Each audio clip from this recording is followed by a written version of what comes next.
Hello. The perfect purpose of this screencast is to show you how to do some of the harder problems on your worksheet.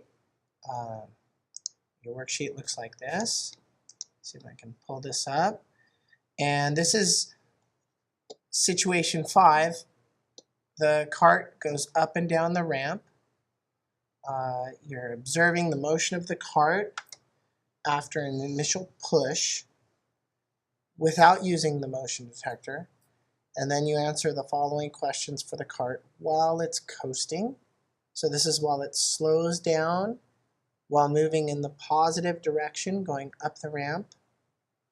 And then the cart comes back down the ramp. So after it slows down while moving in the positive direction, it speeds up while moving in the negative direction back towards the motion detector. Okay?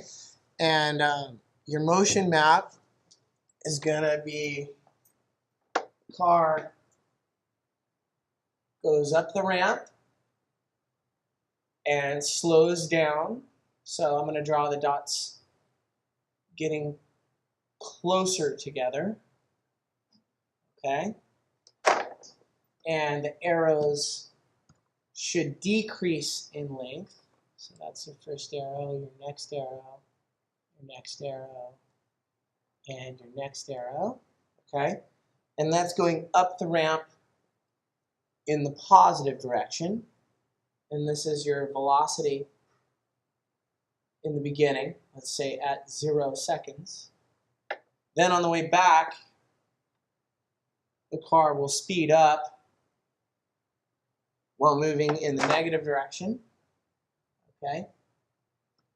So your motion map is going to look about like this.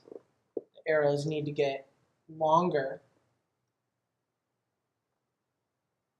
as the car travels in the negative direction and speeds up while moving down the ramp. So as far as the graphs,